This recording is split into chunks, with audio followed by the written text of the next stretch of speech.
lot of you out here are competing with the lifestyle of escorts. Describe, let's talk about it. So when I first moved to Miami, I remember being so amazed that these girls were making so much money off of supplement deals and like the stuff they advertise on Instagram. And I was like, wow, like how are they getting paid this much?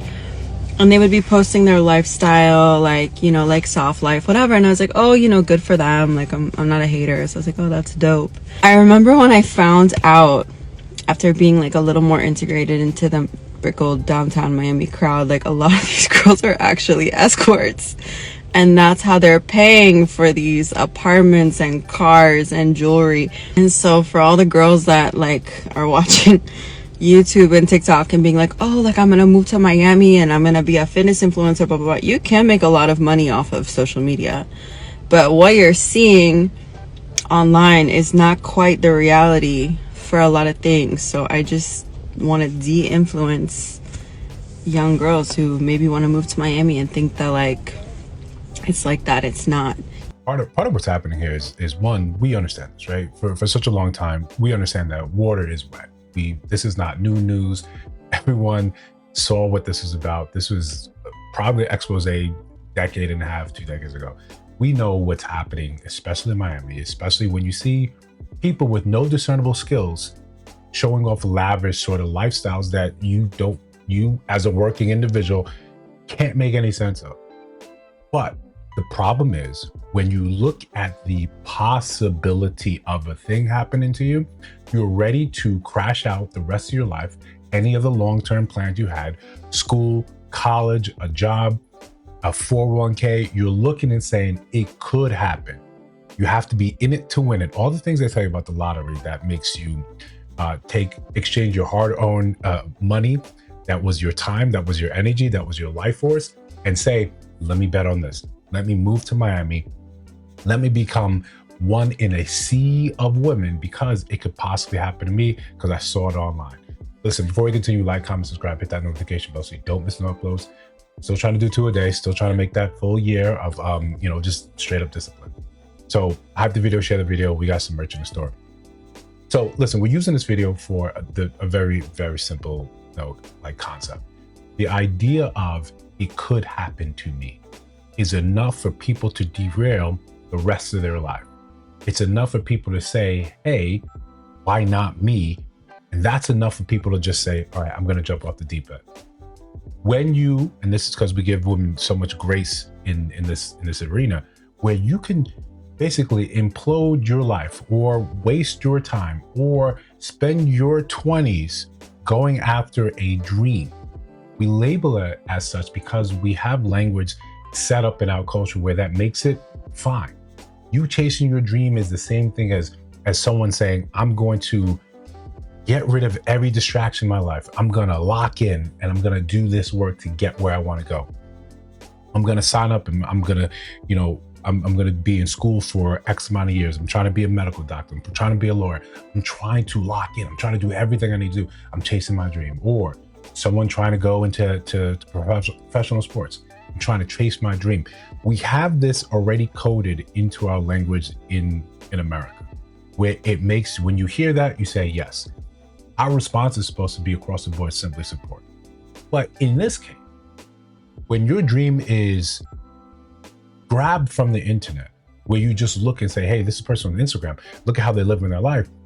I can do the same thing. I should be able to do the same thing. This is amazing. This is immaculate. This is how I want to live my life.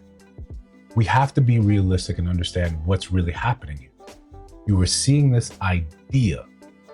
And while at the same time, we have to hold and understand that we realize that the internet is full of lies, right? We know it's full of lies, yet we'll believe what's right in front of our face. It's easy to advertise to us in this way, again, because we've been primed to do so. 2, in case of women, it's very easy to advertise to you because you're more emotional. It's easy to pull on those things to give you the idea that this is a life that you could possibly have.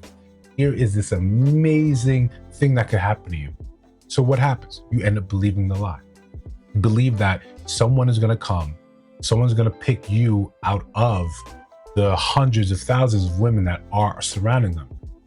with the same social media that gave you this idea also gave them access to more people than you can ever dream.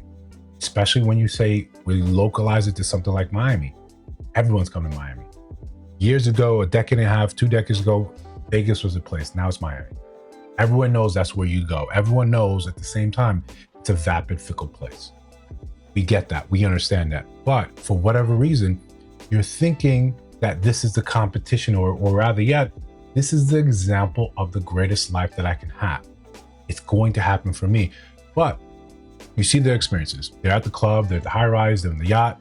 They're showing you the highlights of their life. They're showing you the highlight reel of a life they're trying to believe, to front towards you. And a lot of times it's not for you, it's for the next customer. It's for the next guy sliding the DMs. You're looking at aspects of this, pieces of this, and thinking, that's what I want. That's what I want. But you don't see the secret sauce behind that.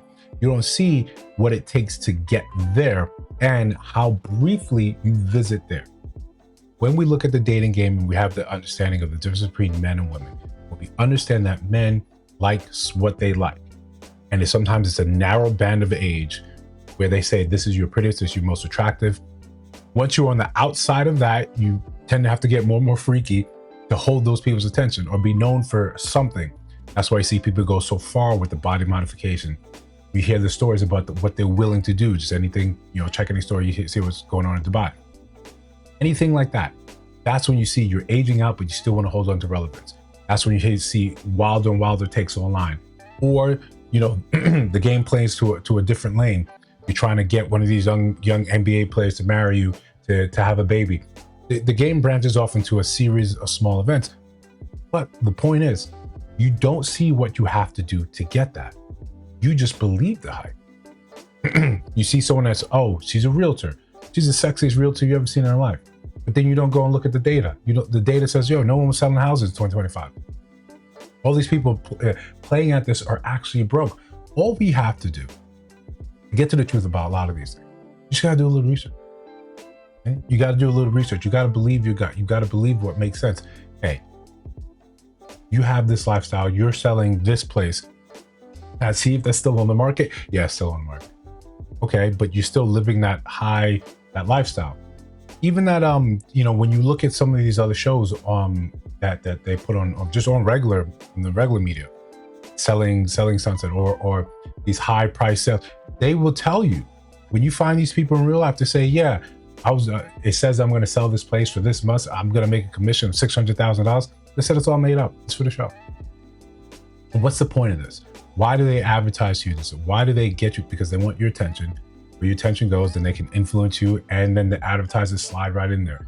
Then you end up doing everything that everyone else has done. That's why everyone seems like a copy of everyone, especially on social media. That's why we often joke around. You guys are downloading from a hive mind. You guys are saying the same things, dressed in the same way, moving the same way, have the same mannerisms. It's all advertising.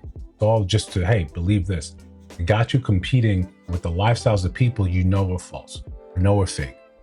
When they revealed how many people are going to these sets, these private plane sets, and taking pictures in there looking like they're on private jets. When you do this, the little bit of math to understand the cost of a private jet, you say, yeah, no one would really do that. The amount of money you would actually have to do this and do this regularly, it's astronomical.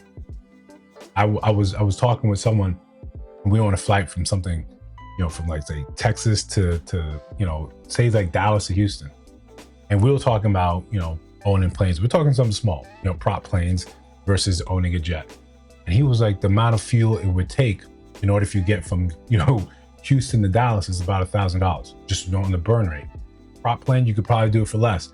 Meanwhile, you can get a ticket if you plan it right for $200. So you got to start using your brain and try to see what's making sense here. You want to compete with escorts, prostitutes, and whores?